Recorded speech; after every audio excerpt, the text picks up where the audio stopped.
9వ అధ్యాయం.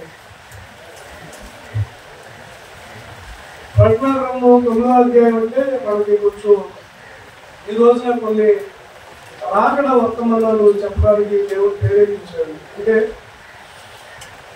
ఇప్పుడు బలారూపంగా శిలువ రక్తం గురించి, లేకపోతే ఆయన శరీరాల గురించి, లేకపోతే ఇంకేదో అద్భుతాల గురించి మాట్లాడుకుంటాం. కానీ ఈ రోజున మనం మత్తయి రాసిన సువార్త 9వ అధ్యాయంలో 1వ వచనం నుండి జస్ట్ 5 వచనాలు చదవండి. 5వ దూత బోర ఊదినప్పుడు ఆకాశము నుండి భూమి మీద రాలిన ఒక నక్షత్రము చూచితిని. అగాధము యొక్క తాళపు చెవి అతనికి ఇయ్యబడును. అతడు అగాధము తెరవగా పెద్ద కొలిమిలో నుండి లేచు పొగ వంటి పొగ ఆ అగాధంలో నుండి లేచెను. ఆ అగాధంలోని పొగ చేత సూర్యుని వాయు మండలమున చీకటి కమ్మెను. ఆ పొగలో నుండి మిడతలు భూమి మీదకి వచ్చెను. భూమిలో ఉండు తేళ్లకు బలమున్నట్టు వాటికి బలము ఇయ్యబడింది. మరియు నొసలయందు దేవుని ముద్ర లేని మనుషులకే తప్ప భూమిపై ఉన్న గడ్డికైనను ఏ మొక్కలకైనను మరి ఏ వృక్షంకైనను హాని కలుగు చేయకూడదు. వాటికి ఆజ్ఞ ఇయ్యబడింది. మరియు వారిని చంపుటకు అధికారం ఇయ్యబడలేదు. కానీ 5 నెలల వరకు బాధించడానికి వారికి అధికారం ఇయ్యబడను.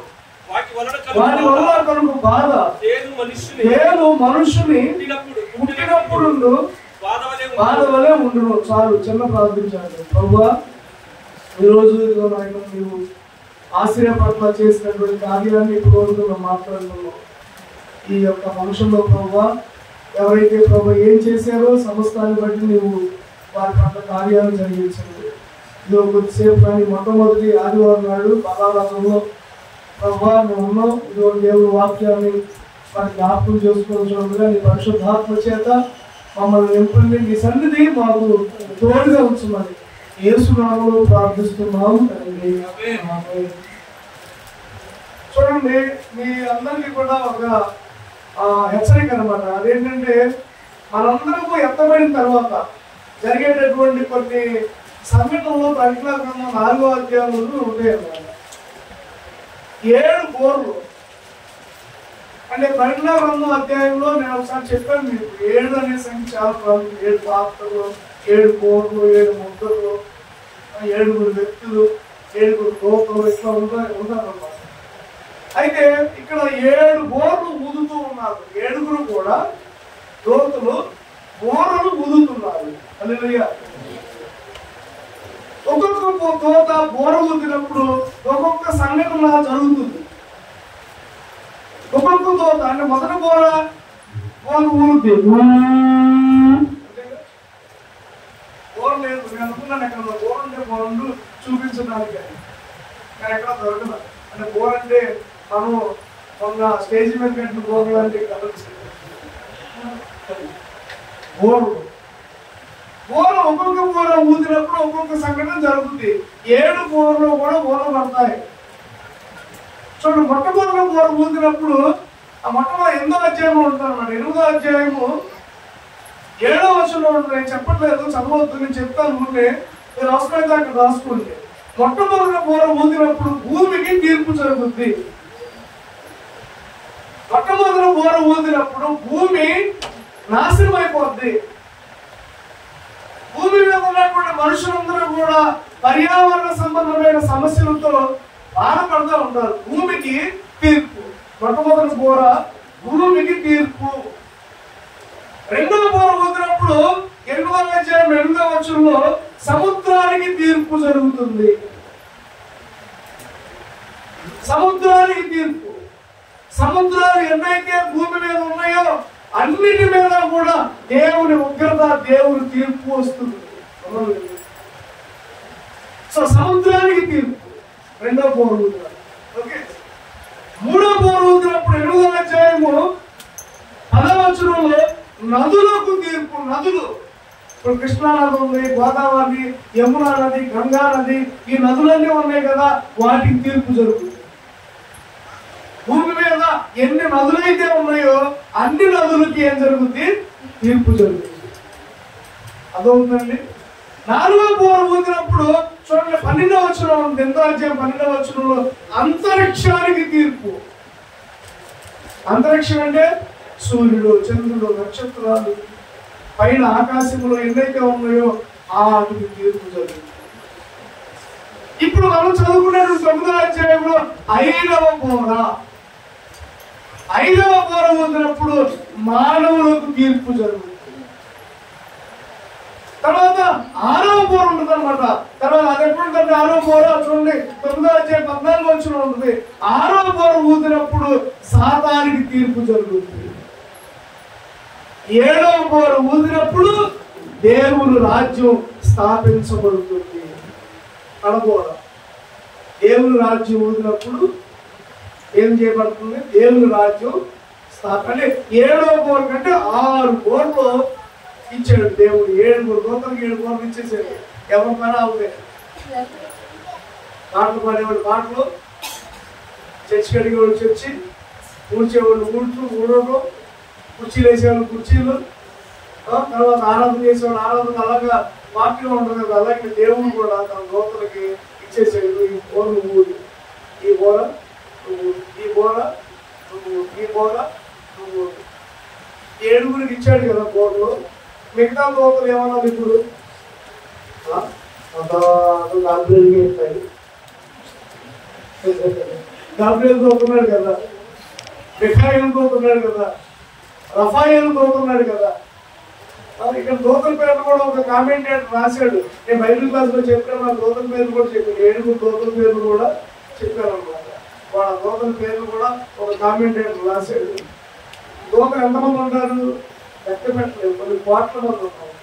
కానీ ఆ కోట్ల మందిలో దేవుడు 7 పిలిచి, ఇదిగో నీకు ఇది, నీకు ఇది, నీకు ఇది, నీకు ఇది ఇచ్చాడు. మిగిలిన దూతలన్నీ కూడా ఏమన్నా అన్నయ్య, ఏమన్నా అన్నారా?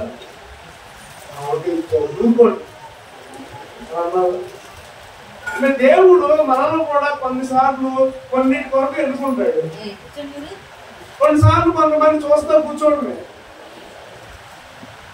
దేవదూతలు బోరు దూతున్నప్పుడు మిగిలిన దూతలన్నీ కూడా ఆ దూతలకు సహకరించింది. అంటే దేవుని మనసులో ఏ పని చేసినా కానీ ఎవరి కోసం? దేవుని కోసం. నేను వాక్యం చెప్పినా, మీరు పాట పాడినా, ప్రార్థన చేసినా, ఏం చేసినా దేనికోసం? నాకు బాధ కలుగుతుంది. రమ్య ఒకటే చర్చ ఊడుస్తుంది, రమ్య ఒకటే చర్చ శుభ్రం చేస్తుంది, మిగిలిన వాళ్ళు ఎవరు చేయలేకపోతున్నారు. అదే నా బాధ. తనతో పాటు ఇంకెవరైనా వచ్చి కొంచెం సేపు, ఒక అరగంట సేపు హెల్ప్ చేస్తే ఎంతో బాగుంటుంది. అదే నా బాధ. అంటే దేవుని పని అందరం కూడా పంచుకోవాలి.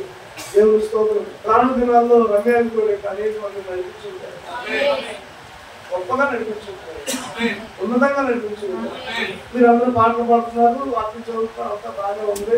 కానీ ఎక్కువ ఆశీర్వాదం ఎవరికి వస్తుందో తెలుసా? వాక్యం చెప్పాను నాకు కూడా కాదు. నేను వాక్యం చెప్తాను, అందరూ చూస్తారు. పాటలు పాడుతున్నారు, మీరు అందరూ చూస్తారు. ఆరాధన చేస్తారు, అందరూ చూస్తారు. వాక్యం చెప్తారు, ఇవన్నీ చేస్తారు, అందరూ చూస్తారు. కానీ మనుషులు అందరూ చూసేదానికంటే దేవుడు చూసే పని ఏంటంటే తెలుసా? దేవుడు మందులో చేసేటటువంటి ఇక్కడ ఓడోడు ఇవన్నీ ఎవరు చూడరు, కానీ ఎవరు చూస్తున్నారు? సో దేవుడు రానున్నటువంటి బహుమానం దేవుడు పని చేస్తున్నటువంటి బిడ్డలకు ఇచ్చుడు కాక ఆమె అర్థమవుతుందండి. ఇప్పుడు దూతలకి 7కి 7 ఇచ్చాడు. మొదటి దూత వచ్చాడు ఊదేశాడు. అప్పుడు ఏం జరిగింది? భూమికి తీర్పు. రెండో దూత అన్నాడు వెళ్ళు అన్నాడు, ఊదాడు. పోతంగానే సముద్రానికి తీర్పు జరిగింది. మూడో పూర్వం అన్నాడు, పోతంగానే నదులకు తీర్పు జరిగింది. 4వ పూర్వం అన్నాడు, అంతరిక్షానికి తీర్పు జరిగింది. 5వ పూర్వం అన్నాడు, మానవులకు తీర్పు జరిగింది. 6వ పూర్వంగానే సాతానికి తీర్పు జరిగింది. చూడండి, ఇప్పుడు మనం అందుకనే నదులకు తీర్పు జరిగింది. మరి మానవుడు నదుల్లో స్నానం చేస్తే పుణ్యంగా, అది మానవుడు ఆలోచన కానీ మానవుడు నదుల్లో స్నానం చేస్తే పుణ్యము కాదు. చూడండి 2వ రాజుల్లో 5వ అధ్యాయం తీయొద్దు. నయమాను అనే అతనికి కుష్టి వ్యాధి కలుగుతుంది. కుష్టి వ్యాధి కలిగినప్పుడు వాళ్ళ ఇంట్లో పనిచేస్తున్నటువంటి చిన్న పిల్ల ఏమంటుందంటే, అమ్మగారు అయ్యగారు ఎలీషా గారి దగ్గరికి వెళ్తే బాగుంటుందండి. చాలా డాక్టర్ గారి దగ్గరికి వెళ్తున్నాడు. కుష్టి అంతా కూడా కంటికి వచ్చేస్తుంది, మొత్తం అంతా వచ్చేస్తుంది, బాగా అది అధికారిత్వం. కానీ అప్పుడు ఆ చిన్న పని మనిషి యోధా దేశంలో నుంచి చెరగా పట్టుకొచ్చారు అమ్మాయిని. ఆ అమ్మాయి చెప్తుంది, అయ్యగారు ఒక్కసారి పాస్టర్ గారి దగ్గరికి వెళ్తే ఆయన స్వస్థపరుస్తారండి, ప్లీజ్ అండి ప్లీజ్ అండి అంటే ఈ అమ్మాయి కూడా ఎవరు నిజమాను కాదు. తర్వాత ఎవరే అన్ని హాస్పిటల్కి వెళ్తున్నాం కదా అని వాడు ఆయనకి చెప్పింది, అయ్యా మన ఇంట్లో మన అమ్మాయి చెప్పింది. ఎవరు? మన అమ్మాయి, అంట్లుతోనే అమ్మాయి, బట్టలు ఉతికే అమ్మాయి, ఇల్లు ఉడిసే అమ్మాయి చెప్పింది. ఏమని? సువార్త. ఎవరు చెప్పారు? ఇంట్లో పనిచేసే అమ్మాయి చెప్పింది. ఎవరికి? ఆ యజమానుడికి. చెప్పగానే కేవలం చాలా హాస్పిటల్కి వెళ్ళాం కదా అని వెళ్ళాడు. తెలంగాణ ఎలీషా అన్నాడు, ఏమన్నాడు తెలుసా? యోర్దాను నదికి వెళ్ళండి, 7 సార్లు మొదలండి, ఈ రోగం నయమైపోతుంది. మా దేశంలో నదులు లేవా? మా దేశంలో గొప్ప గొప్ప నదులు ఉన్నాయి. ఈయనంటే ఆఫ్టర్ ఆల్ అంటే యోర్దాను నదిని వాళ్ళు పెద్దగా విలువ ఇవ్వరు. ఎందుకంటే యోర్దాను నది చిన్న నది. అంటే అక్కడ ఉన్నటువంటి దేశ నదుల్లో కంటే కూడా యోర్దాను నది చాలా చిన్నది. చాలా చిన్నవాడికి మనం విలువ ఇవ్వం, కానీ దేవుడు విలువిస్తాడు. అది అన్నవాడు ఏంటంటే మా చాలా గొప్ప నదులు ఉన్నాయి, వాటిలోకి వెళ్ళి స్నానం చేస్తే బాగా అన్నాడు. అనగానే ఎవరొచ్చిన మనాథులు అంటాడు, అయ్యారు మీరు వెళ్ళారుగా, కృష్ణానదిలో స్నానం చేశారుగా, పోయిందా? గంగా నదిలో స్నానం చేశారుగా, పోయిందా? యమునా నదిలో స్నానం చేశారుగా, పోయిందా? తుంగభద్రా నదిలో స్నానం చేశారుగా, పోయిందా? ఏంటండి ఓ చెప్తున్నారు వచ్చో. ఆయన మిమ్మల్ని డబ్బులు అడిగాడా? లేదా ఆయన మిమ్మల్ని బంగారం అడిగాడా? లేదా ఆయన మిమ్మల్ని ఆస్తులు అడిగాడా? నీకోసమే కదా చెప్పాడు.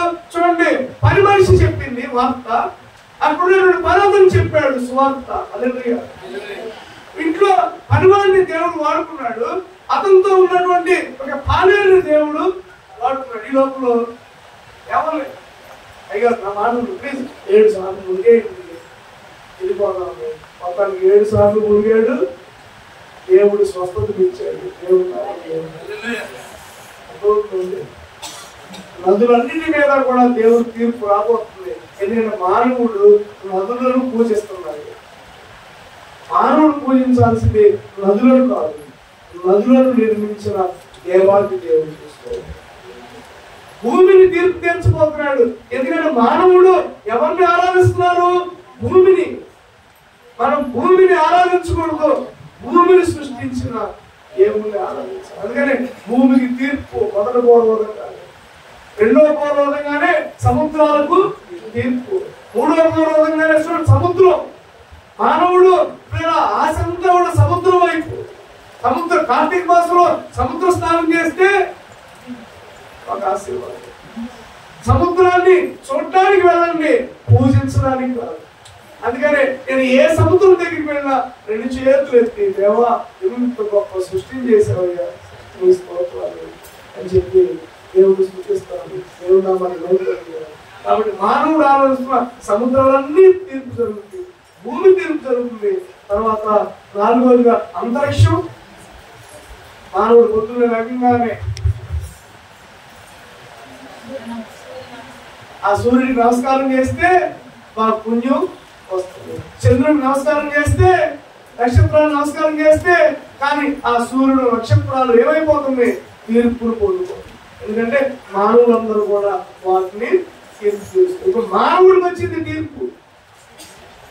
5వదిగా మానవుడికి వచ్చింది తీర్పు. ఎందుకంటే మానవుడు దేవుడికి లోబల్లా. మానవుడికి వచ్చింది. ఎలా వస్తుంది తీర్పు? మిడతలు.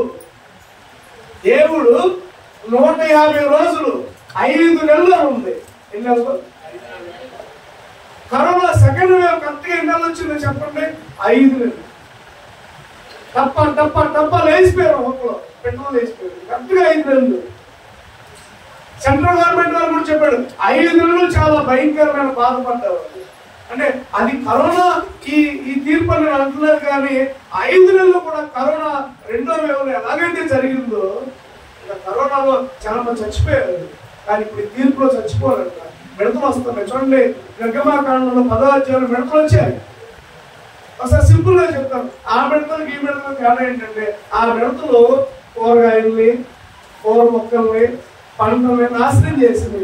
ఇప్పుడు పరిణామ రంగంలో వచ్చే భవిష్యత్తులో వచ్చే మిడతలు కూరగాయల జోలికి వెళ్ళవు, మొక్కల జోలికి వెళ్ళవు, చెట్ల జోలికి వెళ్ళవు. ఏం జోలికి, ఎవరి జోలికి వెళ్తాయి? ఎన్నేమో 5. ఇప్పుడు మనం సపోజ్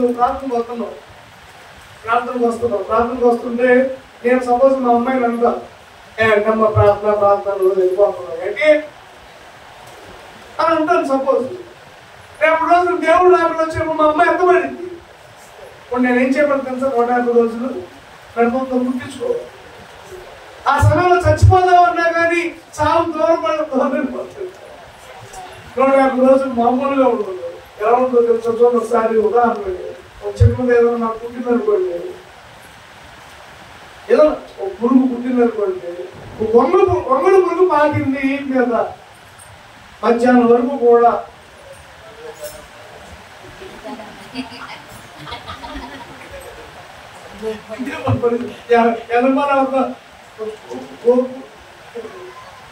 వంగడు పురుగు ఒక 10 నిమిషాలు పాకితేనే ఒళ్ళంతా కూడా దొరద. అలాగే మీరు గమనించండి, మిడతలు 5 నెలలు మనుషుల్ని పుట్టబోతున్నాయి. ఏ మనుషుల్ని? దేవుని యొక్క ముద్ర లేనటువంటి మనుషులను గమనించండి. ఇక్కడ వాక్యం చదువుతారు, ఇప్పుడు చూడండి. ఇప్పుడు 9వ అధ్యాయము 1వ వచనం ఒకసారి చదవండి. 5వ దూత బోరమవుతున్నప్పుడు ఆకాశం నుండి భూమి మీద రాని ఒక నక్షత్రాన్ని సూచించింది. అంటే భూమి మీద నుండి, ఆకాశం నుండి భూమి మీద ఒక నక్షత్రం రాలింది. ఆ నక్షత్రం ఎవరంటే సాతానుడు. అర్థమవుతుందండి? ఆకాశం నుండి ఒక నక్షత్రం భూమి మీదకి రాలింది. ఆ రాలిపోయిన నక్షత్రం మనకి లోకారాసిన స్వార్థ 10వ అధ్యాయంలో ఉంటుంది అనమాట. 18వ వచనంలో యేసుప్రభు అంటాడు, ఆ రాలిపోయిన నక్షత్రం ఎవరంటే సాతాను. రాలిపోకుండా చూశాను. అంటే ఇప్పుడు ఆ రాలిన నక్షత్రం ఎవరు? సాతాను. ఎక్కడున్నాడు? అగాధం. వాడి ప్లేస్ ఎక్కడ? అగాధంలో దేవుడు సాతాన్ని బంధించాడు. వాడి ప్లేస్ ఎక్కడ? అగాధం. అంటే వాడి ప్లేస్ లో నుంచి కొన్ని మిడతలు వస్తాయి. మిడతలు వచ్చి విచ్చలవిడిగా పుట్టేస్తాయి. చూడండి 3వ వచనం చదవండి. ఆ పొగలో నుండి, అంటే పొగ ఎక్కడ ఉంది? అగాధంలో ఉంది. ఆ పొగల నుండి మిడతలు భూమి మీదకి వచ్చు. భూమిలో ఉండి తేళ్లకు బలం ఉన్నట్లుగా వాటి బలము మరియు రసమయ్యేందుకు దేవుడు ఉన్న మనుషులకే తప్ప భూమి మీద ఉన్న గట్టికైనను ఏ మొక్కలకైనను మరి ఏ వృక్షంకైనా హాని చేయటకు, హాని కలుగు చేయకూడదని వారికి ఆజ్ఞాపించారు. దేవుడు వారికి ఆజ్ఞాపించాడు, మీరు మనుషుల్ని పుట్టడం మాత్రమే చంపకూడదు. మళ్ళా మీరు మొక్కల జోలికి. మొత్తానికి సంథింగ్ కరోనాని ఎవరైతే చైనా వాడు కరోనా వైరస్ ఎలాగైతే అప్పయ్యాడు, అలాగే కొంతమంది సంథింగ్ ఏదైనా దేశాలు రేపు దేవుడి పెద్దల మీదకి కొన్ని చూడండి మిడతలు పంపిస్తారేమో అని కొంతమంది వ్యాఖ్యానం. ఎందుకంటే మానవుడు కొన్ని మిడతలు తయారు చేసి పంపిస్తాడు. ఏది? దేశాల మీద 5 నెలల పాటు వాళ్ళు జరుగుతుంది. ఏ దేశం పంపిస్తాం మనకు తెలియదు, కానీ మొత్తానికి 5 నెలలు ఏం చేస్తాయి? ఇక్కడికి వచ్చి పడతాయి. మళ్ళీ ఇక్కడ ఇప్పుడు చాలా మంది గమనించండి, డాన్స్ చేస్తున్నారుగా. డాన్సులు కుర్రోళ్ళు డాన్స్ ఎలా అవుతున్నారు? డాన్స్ రేపు రోజున 5 నెలలు వాళ్ళు ఇక్కడ పుట్టింది, ఇక్కడ పుట్టింది, ఇక్కడ పుట్టింది. దేవుడు డాన్స్ అయిపోతాడు. ఇప్పుడు ఏమంటున్నారు చాలా మంది, ఎలాగంట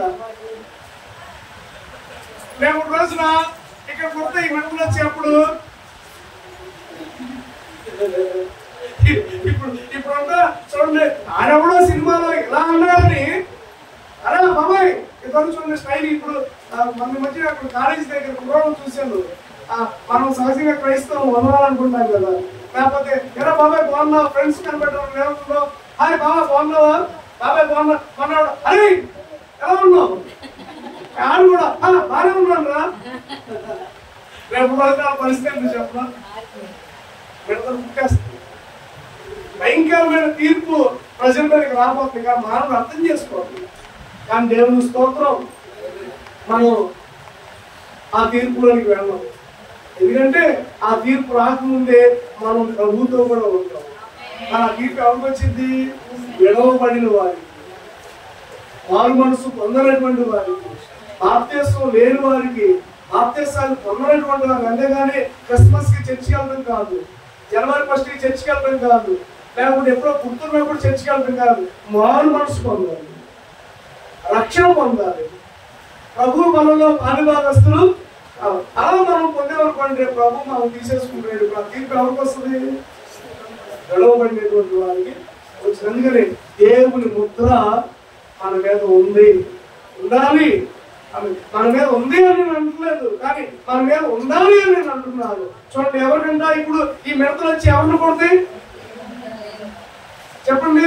దేవుని ముద్ర లేనటువంటి వారికి కొడతాయి. ఇప్పుడు చూడండి, దేవుని ముద్ర గురించి ఒకసారి మనం జ్ఞాపకం చేసుకుందాం. రెండవ కొరింథీ రాసిన పత్రిక ఈ రోజున అదే నేను చెప్పాలనుకున్నాను. దేవుని ముద్ర మనం కలిగి ఉండాలి. The seal of God. ఏంటి? The seal of God. చూడండి, ఇప్పుడు ఒక బ్యాంక్ వ్యక్తికి మనం డబ్బులు పెట్టాం, ఒక బ్యాంకులో లోన్ తీసుకున్నాం. ఆ బ్యాంక్ వ్యక్తి ఏం చేస్తాడంటే, ఆ బ్యాంక్ మేనేజర్ గారు ఏం చేస్తారంటే, మన ఇంటికి వస్తాడు, మన షాప్కి వస్తాడు, మీ డబ్బులు కట్టలేదని చెప్పి ఫస్ట్ లాయర్ నోటీస్ పంపిస్తాడు. ఆ తర్వాత ఏం చేస్తాడు? ఆ షాప్ సీల్ వేసేసి దానికి ఒక ముద్ర వేస్తాడు. అంటే ఇప్పుడు అప్పటి నుంచి అది ఎవరికి సంబంధించింది? ఆ బ్యాంక్ వ్యక్తికి సంబంధించిందని ఆ ముద్ర తెలియజేస్తుంది. అలాగే లోకంలో మనం ఉన్నాం. దేవుడు మనల్ని ప్రేమించి ఆయన కలవరి శిలువ చేత, ఆ కలవరి రక్తం చేత మనల్ని కడిగి విడిపించాడు. అందుకని ఇప్పుడు చూడండి, 2వ కొరింథీ రాసిన పత్రిక 1వ అధ్యాయం 22వ వచనం. 2వ కొరింథీ. ఆయన మనకు ముద్ర వేసి మన హృదయములలో మనకు ఆత్మను సంచకరువును అనుగ్రహించి ఉన్నాడు. చూడండి, ఆయన మనకు ముద్ర వేసి we are sealed by the Holy Spirit. పరిశుద్ధాత్మ దేవుడు మనకు ఏం చేశాడు? ముద్ర వేసాడు. మనం ఏం కలిగి ఉన్నాం ఇప్పుడు? ముద్ర. అయితే మన ముద్ర మనకు కనిపించదు. పరిశుద్ధాత్మ దేవుడు మాత్రమే తెలుసు. ఎవరైతే రక్షణ పొందారో వాళ్ళకి మాత్రమే తెలుసు. నేను దేవుని ముద్రను కలిగి ఉన్నాను. నేను దేవుని ముద్ర కలిగి ఉన్నాను అని చెప్పుకోవడం చాలా సంతోషం. నేను దేవుని ముద్ర కలిగి ఉన్నాను. నీవు దేవుని ముద్ర కలిగి ఉంటే నీవు ధన్యురాలివి, ధన్యుడివి. ఎందుకంటే రేపు రోజున ఆ కఠినమైనటువంటి తీర్పులోనికి నీవు నీ కుటుంబం దేవుని ముద్ర. ఎవరేసారు? ఇప్పుడు ముద్ర ఎవరేసారు? ఎందుకని వేసాడు? ఈ రావాడు, మన 5గురికి బాప్తిసం తీసుకున్నారు కదా, 5గురు దేవుని కోపం పెట్టి ఇక్కడే ఉన్నారు. 5గురు కూడా ప్రభు పాలలో తీసుకోవడానికి ఇక్కడే ఉన్నారు. ప్రార్థన చేయగానే వారు మనసుకోవడంగానే బాప్తిసం తీసుకున్నారు. తర్వాత వాళ్ళు మన మందులో తీసుకొచ్చి ప్రార్థన చేశారు. చేతులు వేసి కోరుతారు కదా, అప్పుడే వేస్తారు దేవుడు. షీఈస్ మైండ్ నాది, హీఈస్ మైండ్. ఆయన దేవుడు ఏం చేస్తాడు? దేవుడు నాకు ముద్ర వేశాడు. నిజంగా దేవుడు నాకు ముద్ర వేశాడని చెప్పండి. అది కూడా మనం దేవుడు నాకు ముద్ర వేశాడు. దేవుడు నాకు వేశాడు ముద్ర. ఈ రోజున నేను ముద్ర వేయబడిన వాడిని. అది వాడు ముద్ర లేకపోతే 9 రోజులు ప్రభువుని నమ్మలేదు, మందిరానికి వస్తున్నావు, వెళ్తున్నావు, మందిరానికి అన్ని చేస్తున్నావు, బాప్తిసం లేకుండా, తల లేకుండా, సహవాసం లేకుండా ఉన్నావు. ఇప్పుడు 11:30 అయింది. 12ంటికి యేసు ప్రభు వచ్చాడు అనుకోండి, ముద్ర కలిగినప్పుడు మనందరినీ కూడా ఏం చేస్తాడు దేవుడు? తెలుసుకుంటాడు. వచ్చి వచ్చి వచ్చి వచ్చి వచ్చి వచ్చి వచ్చి అంటాడు. అప్పుడు ఒకవేళ నీ మీద ముద్ర, నీ నొసల మీద ముద్ర లేదనుకోండి, కలపట్లు వేసుకుంటున్నావు, బైబుల్ ఉంది, తర్వాత ప్రార్థనకు వస్తున్నావు, అన్ని చేస్తున్నావు, కానీ ఆ ముద్ర లేదనుకోండి, ఏం చేయబడతావు? అందుకనే కదా 10 మంది కన్యకులు ఉన్నారు, 5గురేమో బుద్ధి కలిగిన వారు, 5గురేమో ఐదుగురు ఆయన దగ్గర ఉన్నారు, 5గురు విడిచిపెట్టుకున్నారు, వాళ్ళ దగ్గర ఏం లేదు, నూనె లేదు. అలాగే ముద్ర లేకపోతే కనుక చాలా జాగ్రత్త, భయంకరమైన తీర్పు. అమ్మో, 150 రోజులు నువ్వు శ్రమపడలేదు. హాస్పిటల్కి వెళ్తానికి హాస్పిటల్ ఉందో, ఎందుకంటే డాక్టర్లు కూడా కొడతాయి. కరోనా సమయంలో చూడండి, బెడ్లు ఖాళీ లేవు. ముందు అసలు ఆరోగ్యం వచ్చిన తర్వాత సంగతి. ఇంతవరకు మన సినిమా హాల్లో చూసే హౌస్ఫుల్. అలాగే హాస్పిటల్ బయట బోర్డు, మాకు దగ్గర బెడ్లు ఖాళీ లేదు. ఒకవేళ ఆ యొక్క మిడతలు పుట్టినప్పుడు డాక్టర్ గారి దగ్గరికి వెళ్తామంటే డాక్టర్ గారిని కూడా వాళ్ళు ఇంకెక్కడికి వెళ్ళాలి, ఇంట్లోకి వెళ్దామంటే ఇంట్లోకి వచ్చేస్తాయి మిడతలు, కుట్టేస్తాయి. ఆ బాధ తట్టుకోలేకుండా రైలు కింద పెట్టి చచ్చిపోదామని వెళ్తారంట. అది మనం చదవండి, 5వ వచనం, 6వ వచనం, 6వ వచనం చదవండి.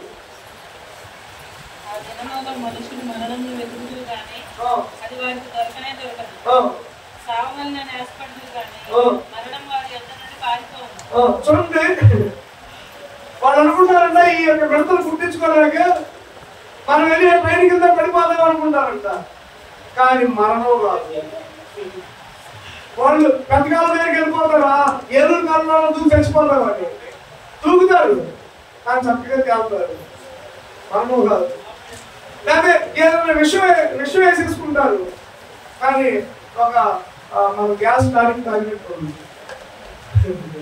గ్యాస్ టానిక్ చూడండి, గ్యాస్ ఉన్నోళ్ళు మనం గ్యాస్ అది వేసుకున్నప్పుడు మనం మూత వేసుకుంటాం కదా, మూత వేసుకొని కొంచెం మంది తాగు, ఓ అలాగే విషయం చచ్చిపోదా అనవసరం అని చెప్పి విషం వేసుకుంటాడు. విషం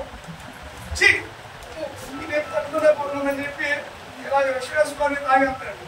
ఆ సమయంలో అది ఏం జరుగుతుందో ఓ అంతే తప్ప మరణం రాదు. అంటే మానవుడు మనం చచ్చిపోవాలనుకుంటే ఇప్పుడు చచ్చిపోవచ్చు, ఈజీ. ఇప్పుడు నువ్వు ఎలా జరిగినా సరే చచ్చిపోతావు, కానీ అప్పుడు నువ్వు వేసుకున్నావు అని చెప్పి తాడు కట్టుకున్నావు అనుకోండి, ఇలా కుచి తోసేయంగానే ఆ తాడు దిగిపోదు. మళ్ళా చీర కట్టుకొని చీర వేసుకున్నావు అని కుచి తోసేస్తే చీర దిగిపోతుంది. దాదాపు 10 సార్లు ప్రయత్నించి ఆఖరికి చచ్చిపోవడానికి కూడా అవకాశం లేదు అని చెప్పి ఆఖరికి ఒకవేళ ఏమన్నా కత్తి పట్టుకొని పొడిచేసుకుంటుంటే కత్తి పట్టుకొని పొడిచేసుకుంటారంటే అది కూడా జరగట్లేదు. ఎలా చచ్చిపోదాం అనుకుంటే అప్పుడు కొంతమంది ఎవరైనా చనిపోదాం అనుకున్న వాళ్ళారా మా దగ్గరికి రండి, మేము చంపేస్తాం, ఆఫర్స్ పెడతారు. ఏది క్రిస్మస్ కి, జనవరి 1 కి చీరలకి 2 చీరలు కొంటే 1 చీర ఫ్రీ. అట్లాగే ఇదిగో చచ్చిపోవడానికి కొన్ని షాపులు పెడతారంట, మేము చంపేస్తామని. ఆడవాళ్ళు కూడా 150 రోజులు 5 నెలలు భయంకరమైనటువంటి మిడతలు. చూడండి, ఒక రోజు ఒక మిడత కుడితేనే ఇది వాసిపోతుంది. పొద్దున్న సాయంత్రం మిడతలు కుట్టి అయితే చంపడానికి మళ్ళీ అధికారం వాళ్ళు అలాగే ఉంటాడు. 150 రోజులు కూడా అంటే 5 నెలలు కూడా ఇప్పుడు గమనించండి, కురుపులతో రసికారుకుంటూ కళ్ళ మీద. ఇప్పుడు చూడండి, సిలువను చూడలేకపోతున్నాం, ఇప్పుడు బైబిల్ చదవలేకపోతున్నాం. బైబిల్ చదవండి అంటే కోపం వస్తుంది. మంచి కళ్ళు ఇచ్చాడు దేవుడు, కళ్ళు పోయినప్పుడు అర్థం అవుతుంది దానికి. కాళ్ళు ఇచ్చాడు, మందిరానికి రాలేకపోతున్నాం, కాళ్ళు పోయినప్పుడు అర్థం అవుతుంది. చేతులు ఇచ్చాడు, ఎత్తలేకపోతున్నాం, చేతులు లేనప్పుడు అర్థం అవుతుంది. మనకి ఏదైతే మన దగ్గర నుంచి కోల్పోతామో అప్పుడే దాని విలువ మనకి అర్థం అవుతుంది. అలాగే ఇప్పుడు గమనించండి, ఆ సమయంలో ఏమీ చేయలేరు. ఆ సమయంలో ఎక్కడికి వెళ్ళినా కానీ ఆ సమయంలో ఒక బంధువులకి బావా అని మావయ్య అని అన్నయ్య అని ఫోన్ చేస్తే ఉండగా బాబు ఎక్కడ కూడా మమ్మల్ని నడుపుకుంటే అర్థమే ఓకే అందరికీ. ఒక ఆంధ్రప్రదేశ్ లోనో, తెలంగాణలో, ఇండియాలోనే, పాకిస్తాన్, అమెరికాలోనే, దేశాలు అన్ని దేశాల వారు కూడా ఈ ప్రాబ్లమ్స్ పొందుకుంటారు. భూమి మీద ఉన్న సకల మానవాళికి కూడా ఈ ప్రాబ్లం వస్తుంది. ప్రపంచం అంతా వచ్చింది కరోనా 2019లో ఎక్కడ వుహాన్ అనే ప్రాంతంలో అలా స్టార్ట్ అయింది. 2020 మన ఇంటికి వచ్చేసింది, మన బొమ్మలో వచ్చేసింది. అలాగే ఈ మిడతలు మాకు కాదు, ఈ మిడతలు మా దేశానికి రావు అని ప్రతి భూమి అంతా కూడా మిడతలతోనే కాపాడుతుంది. మిడతలు ఎక్కడ చూసినా మిడతలు. ఎక్కడ చూసి ఈ రోజున సినిమాలు చూడలేకపోతున్నాం, అప్పుడు మిడతలు కళ్ళు ముట్టేస్తాయి. అర్థమవుతుందండి. ఈ రోజు మీరు గమనించండి, ఒక ప్రార్థన వాళ్ళని ఎంకరేజ్ చేస్తున్నారు, లేదా పాస్టర్లు ఎంకరేజ్ చేస్తారు, మందిరాలు ఎంకరేజ్ చేస్తారు, వాళ్ళు రోడ్లు పుట్టేస్తాయి. వాళ్ళు మాట్లాడితే అయ్యో అయ్యో అయ్యో అయ్యో ఏంటి మాకు ఈ బాధ, ఏంటి మాకు ఈ వేదన, ఏంటి మాకు ఈ కష్టం అని చెప్పి వాళ్ళు చాలా భయంకరమైనటువంటి బాధపడతారు. కాబట్టి దేవుని ముద్ర ఆయన వేసాడు. ఈ రోజు దేవుని ముద్ర మనం కలిగి ఉన్నావా? Are we having the seal of God? మనము దేవుని ముద్రను మనం కలిగి ఉన్నావా? చూడండి, తర్వాత ఎఫ్ఎస్సి పత్రిక 1వ అధ్యాయము, ఎఫ్ఎస్సి పత్రిక 1వ అధ్యాయం, ఎఫ్ఎస్సీలకు రాసిన పత్రిక 1వ అధ్యాయము 13వ వచనం. అందరూ చదువుదాం. 173వ పేజీ, ఎఫ్ఎస్సీలకు రాసిన పత్రిక 1వ అధ్యాయము 13వ వచనం. మీరు సత్యవాక్యమును అనగా మీ రక్షణ సువార్తను విని క్రీస్తునందు విశ్వాసం ఉంచి చూడండి, వాగ్దానము చేయబడిన ఆత్మ చేత ముద్రించబడ్డారు. ఎఫ్ఎస్సి సంఘంలో దేవుడు చెప్తున్న మాట ఏంటంటే మీరు ముద్రించబడ్డారు. You are sealed by the Holy Spirit. చూడండి, ఇక్కడ అన్నాడు మీరు సత్యవాక్యమును విన్నారు. ఏ వాక్యం అన్నారు? శుద్ధి వాక్యం, శుద్ధి వాక్యం, సత్యవాక్యం. ఏ వాక్యం చెప్పాలి? ఇప్పుడు నేను ఇప్పుడు సత్యవాక్యం చెప్పకుండా శుద్ధి వాక్యం చెప్పాను అనుకోండి, చెప్పండి. డాక్టర్ గారి దగ్గరికి వెళ్తాం మనం.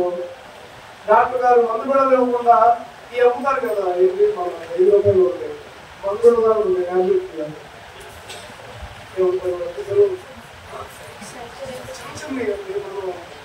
Gems bill. Very good. జెమ్స్ బిల్ ఇస్తే జెమ్స్ బిల్ ఎలా ఉంటుంది తెలుసా? బ్రూఫిన్ టాబ్లెట్లు వచ్చాయి, గుర్తుంది, బ్రూఫిన్ టాబ్లెట్. తర్వాత డీకాంప్లెక్స్ టాబ్లెట్లు కూడా అలాగే ఉంటుంది. ఇప్పుడు ఈ జెమ్స్ బిల్ ఇస్తే ఎలా ఉంటాయి? నాకు నీరసంగా ఉంది, నేను డీకాంప్లెక్స్ టాబ్లెట్ కోసం వెళ్ళాను డాక్టర్ గారి దగ్గరికి. ఆయన జెమ్స్ బిల్ ప్యాకెట్లో ఇచ్చాడు. ఇవి రోజు పొద్దున్న ఒకటి, మధ్యాహ్నం ఒకటి, సాయంత్రం ఒకటి వేసుకోమన్నాడు. వేసుకున్నారే అబ్బా అని చెప్పి తింటాం. మధ్యాహ్నం కూడా అది తీగా ఉంది అని తింటాం. రాత్రి కూడా అది తీగా ఉందని తింటాం. కానీ నీరసం తగ్గడానికి డీకాంప్లెక్స్ వేసుకోవాలా, జెమ్స్ బిల్ వేసుకోవాలా? నాకు నడుము నొప్పిగా ఉంది, బ్రూఫిన్ టాబ్లెట్లు ఇచ్చారు డాక్టర్ గారు. టాబ్లెట్లు వేసుకోకుండా జెమ్స్ బిల్ వేసుకుంటే నడుము నొప్పి అలాగే ఉంటుంది, జ్వరం అలాగే ఉంటుంది, బలహీనత అలాగే ఉంటుంది. అలాగే మీరు గమనించండి, జెమ్స్ బిల్ లాగా ఈ రోజున శుద్ధివాక్యాలు, సత్యవాక్యానికి బదులుగా శుద్ధివాక్యాలు. తిమోతిలో అంటాడు, మనుషులు దొరల చెవులు కలిగిన వారే.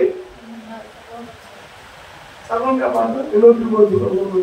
ఇది ఇలాగే ఉంటుంది. ఎక్కడ ఉందో చూడండి, తిమోతిలోను తీతులోను ఉంటుంది. 2 తిమోతి 4:3 ఎందుకనగా అందరూ తీయండి. 195వ పేజీ. ఎందుకనగా జనులు హితబోధనలు సహింపక దురదర్శకులు గలవారై తమ స్వకీయ దురాశలకు అనుకూలమైన బోధకులకు తమ కొరకు పోగు చేసి. చూడండి, ఎందుకంటే జనులు హితబోధన అంటే ఏంటి? ఆరోగ్యకరమైన బోధ. జనులకి ఈ రోజున సత్యవాక్యం పనికి రావడం లేదు. నేను ఒకసారి మీటింగ్కి వెళ్ళాను, కొరకు రమేష్ మాస్టర్ గారితో వెళ్ళాను. అక్కడ ఒక పెద్ద ప్రసంగికుడు వచ్చాడు, చాలా బాగా చెప్పారు వాక్యం అని. అంటే నేను కూడా అయ్యా వెళ్దాము అని వెళ్ళాను. వాక్యం చదివించాడు ఆయన. వాక్యం చదివిన కానీ 2 గంటలు చెప్పాడు వాక్యం. 2 గంటలు కూడా ఎందుకు కూర్చున్నటువంటి విశ్వాసులు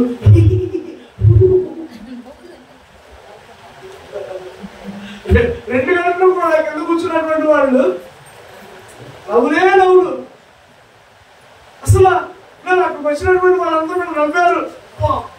ఏం చెప్పాడు?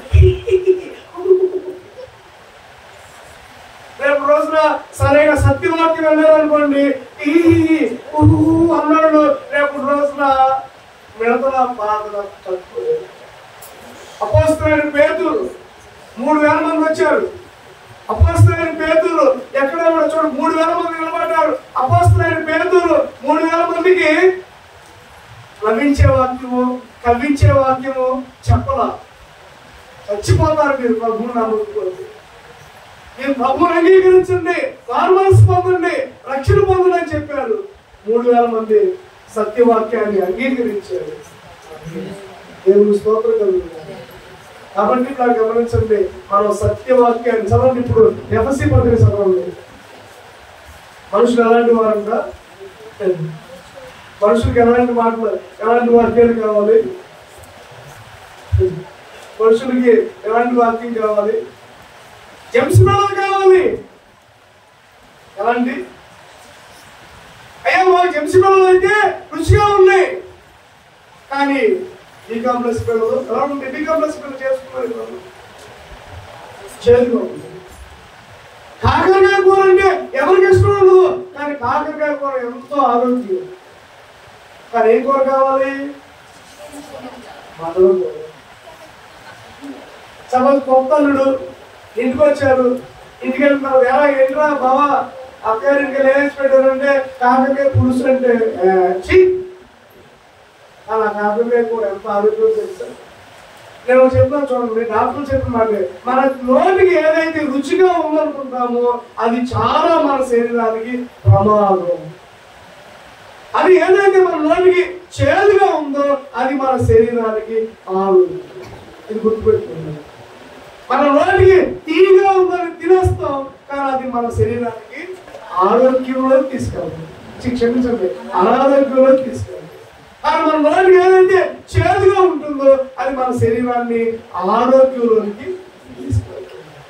కాబట్టి కొన్నిసార్లు వాక్యం కూడా కఠినంగా ఉంటుంది, కానీ కట్టబడ్డానికి కఠినంగా ఉన్న వాక్యము నిన్ను కట్టుతుంది. దేవుడి పరిశుద్ధాత్మ దేవుడు చెప్పిన మాట, కఠినంగా ఉన్నటువంటి వాక్యం నిన్ను కట్టడానికి, నిన్ను పడేయడానికి. దేనికి? గట్టిగా చూడండి. ఇప్పుడు సపోజ్ ఏమన్నా మనం అంతస్తుగా పని చేయాలి, ఇది కడతా ఉంటాం కదా పిల్లర్స్, ఇది గట్టిగా కట్టామనుకోండి, సెంట్రింగ్. Very good. సెంట్రింగ్ పని చేసినప్పుడు గట్టిగా తాళతో గట్టి కట్టాలి. అమ్మో గట్టి కడితే ఎక్కడ మళ్ళీ ఆ వాదులు ఇబ్బంది పడతాయి. నల్ల కట్టేస్తే ఆ ఎక్కిన వాళ్ళు సెంట్రింగ్ చేసినప్పుడు అందరూ కూడా ఎక్కడుంటారు? కాబట్టి ఆ కట్టిన వాళ్ళు ఎలా కడతారు? గట్టిగా. ఎందుకని అంటే అందుకే కఠినమైనటువంటి మాటలు కొన్నిసార్లు మనల్ని కట్టడానికి, మనల్ని బలపరచడానికి. అంతేగాని మెత్తగా కట్టుకుంటూ వెళ్ళిపోయారు, ఒక రోజున పడిపోతాం. కాబట్టి గట్టిగా మనం దేవుని వాక్యాన్ని సత్యవాక్యాన్ని వినాలి. అందుకనే చూడండి, ఎఫెసీ పత్రిక 1:13 మీరు సత్యవాక్యమును అనగా, సత్యవాక్యం అంటే ఏంటి చెప్పండి? సత్యవాక్యం అంటే ఏంటి? రక్షణలోకి నడిపించే వాక్యం.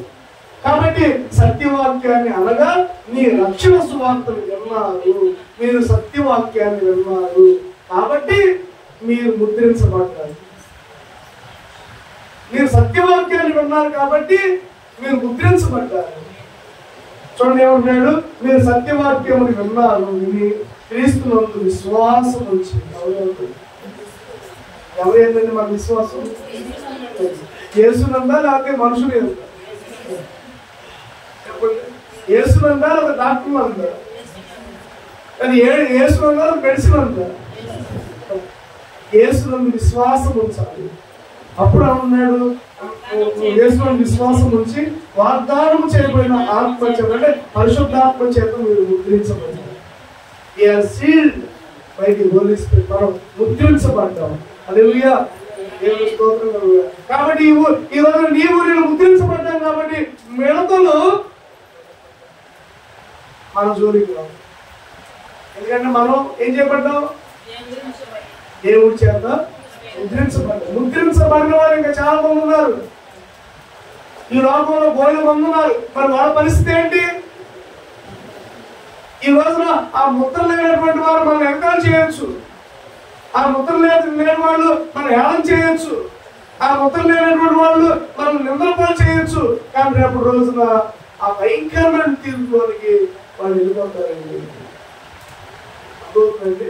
కాబట్టి దేవుని ముద్ర మనం కలిగి ఎఫెసీ పత్రిక 4వ అధ్యాయం చూడండి, 4వ అధ్యాయం 30వ.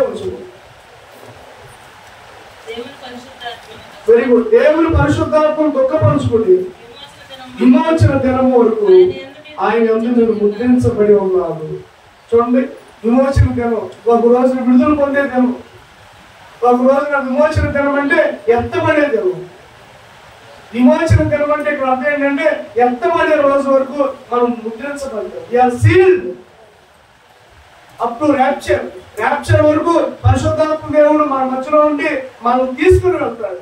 పరిశుద్ధాత్మ దేవుడు మనం తీసుకొని మనకు పరలోకానికి తీసుకువెళ్ళడానికి పరిశుద్ధాత్మ దేవుడు వచ్చాడు. ఆయన పని ఏంటి?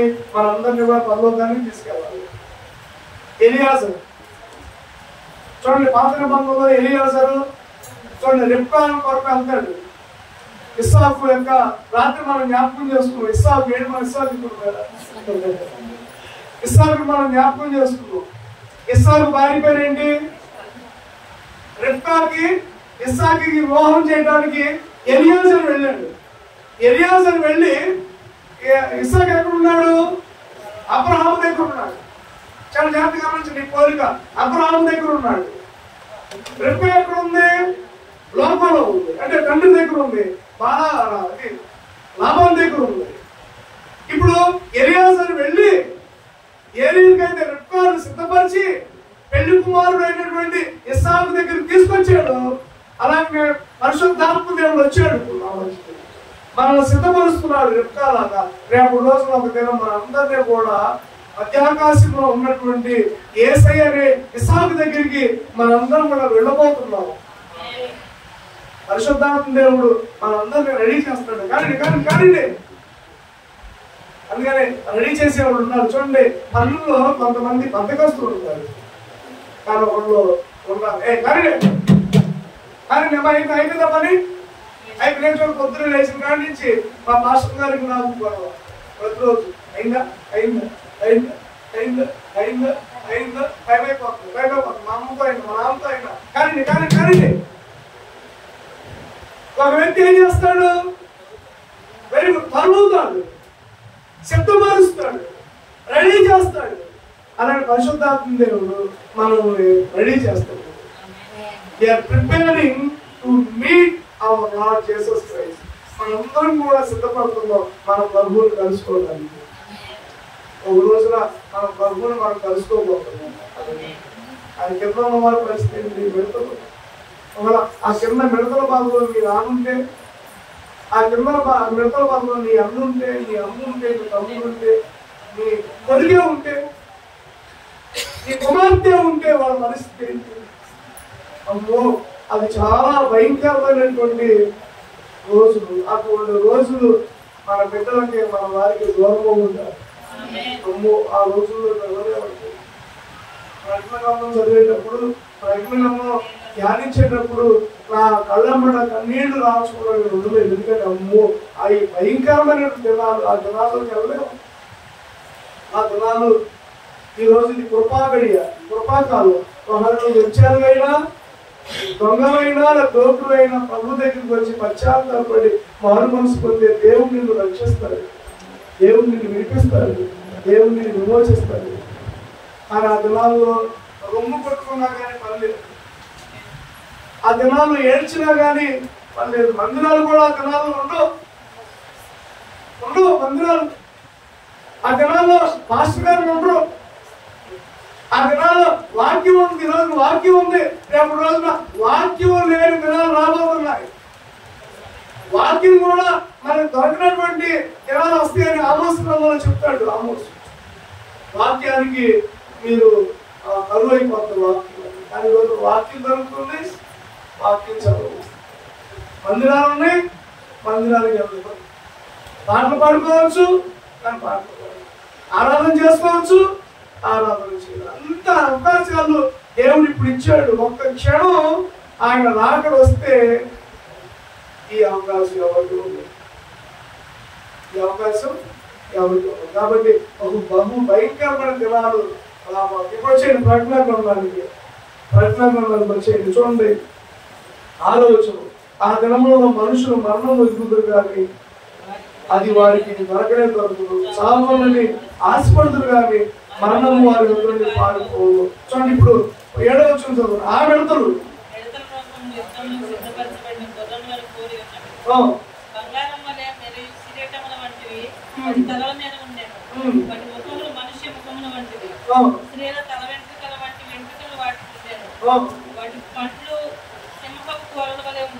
చూడండి, వాటి పండ్లు ఎలా ఉన్నాయి?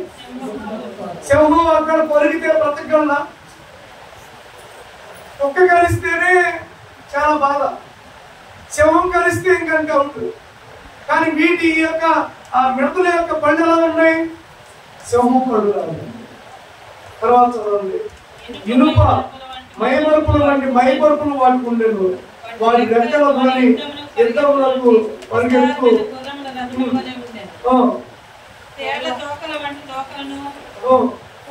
చూడండి, తోకలు కొండ్లు. కొండలు ఏంటి? కుట్టేవి కొండలు. ఆ కొండలు ఏం చేస్తాయి? బాబోయ్, ఏది ఎలాగైతే కుట్టింది? మండ్రగప్ప తెలుసా? మండ్రగప్ప ఎప్పుడైనా చూసారా? ఏమా చూసారు? మ్యాక్సిమం మా ఊళ్ళో అన్నీ తెలుసు, కొంతమంది తెలియదు. మండ్రగప్ప ఏమన్నా మండ్రగప్ప తెలుసా? ఏమండి కనబాబు గారు, మా మండ్రగప్ప తెలుసా? మండ్రగప్ప తేలు తెలుసు, మండ్రగప్ప తెలియదు. మండ్రగప్ప వారుగా ఉంటుంది, నల్లగా వారుగా ఉంటుంది, కేసేస్తుంది. చాలా డేంజర్. తేలు కంటే కూడా విషం ఉంటుంది అన్నమాట. అట్లా గుండెలు ఉంటాయి. దేనికి? గుండెలు అలా తయారు చేస్తారు. మొత్తానికి ఎలా తయారు చేస్తారు, ఏం చేస్తారో తెలియదు. కానీ 150 రోజులు అంటే దాదాపు 5 నెలలు ఆ గుండెలతో కుట్టేస్తాయి. తర్వాత చదవండి,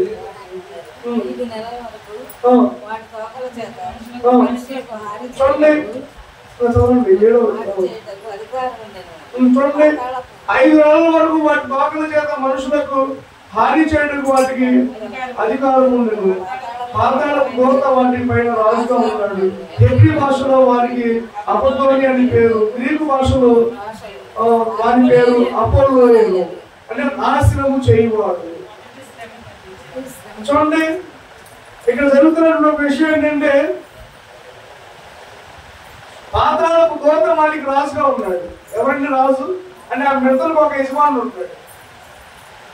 ఆ యజమానుడు ఏం చేస్తాడు అంటే, ఆ రాజు ఏం చేస్తాడు? మీరు ఈ రోజు ఆంధ్రాకి వెళ్ళాలి, రాజు మాట వినాలి. ఈ రోజు మీరు ఆంధ్రాకి వెళ్ళాలి. ఆంధ్రాలో కృష్ణా జిల్లాలోకి వెళ్ళండి, కృష్ణా జిల్లాలో యాలపురంలోకి వెళ్ళండి. నా సేవకుడు శంకర్ బాలు ఎన్నో మార్లు హెచ్చరించాడు, నా సేవకులు అనేక మంది యాలపురంలో హెచ్చరించారు, కానీ వాళ్ళ మాట కొంతమంది వెళ్ళాలి, వాళ్ళపై దాడి యాలపురంలో వస్తే ముక్తి పడద్దు.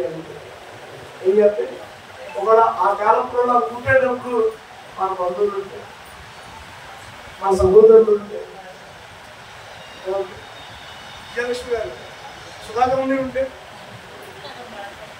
ఆదరణ ఉండి ఉంటే ఏంటంటే పరిస్థితి, ఏంటి అసలు పరిస్థితి?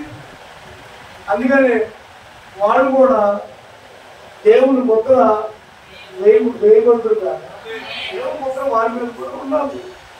కొంతమంది అయినా సరే అగ్నిలో లాగినట్లు మన కాలపురంలో ఉన్న కొంతమందిని రక్షించుకుంది కాదు. ఇప్పుడు కాలపురంలో ఉన్న బాధ్యత ఎవరి మీద? అదే ఇప్పుడు కాలపురం కోసం ప్రార్థన చేయాలని దేవుడు రేపు ఏమంటుంది తెలుసా? నీ ఊరు పంపించినప్పుడు ఇదేంటి ప్రభావం నా ఊరు బిడ్డలు పంపించావు అని అంటే నీ ఊరు కోసం నువ్వు ప్రార్థన చేసావా? ఎందుకంటే దేవుడి దగ్గరే ఉంటాం కదా మనం. దేవుడు అడుగుతాడు, ఇదో నీ ఊరు పంపిస్తున్నా పెడతాను అంటాడు. అయ్యో మా ఊరు పంపిస్తానంటే అక్కడ మా అన్న ఉన్నాడు, మా అక్క ఉంది, మా ఇంటి పక్కన వాళ్ళు అంటే మరి వాళ్ళ కోసం ఎందుకు ప్రార్థన చేయలేదు? ఒకవేళ నువ్వు వాళ్ళ కోసం ప్రార్థన చేస్తే వాళ్ళు రక్షణ పొందేవాళ్ళేమో.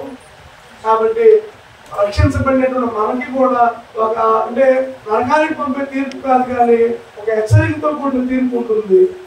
రేపు నరసాపురం మా తమ్ముడిది దేవుడు చెప్తాడు, రాజు ఉన్నాడుగా పిల్లలకి ఎలుమండి నరసాపురం ఉండే అంటాడు. అప్పుడు రోజున మా తమ్ముడు సపోజ్ అయ్యా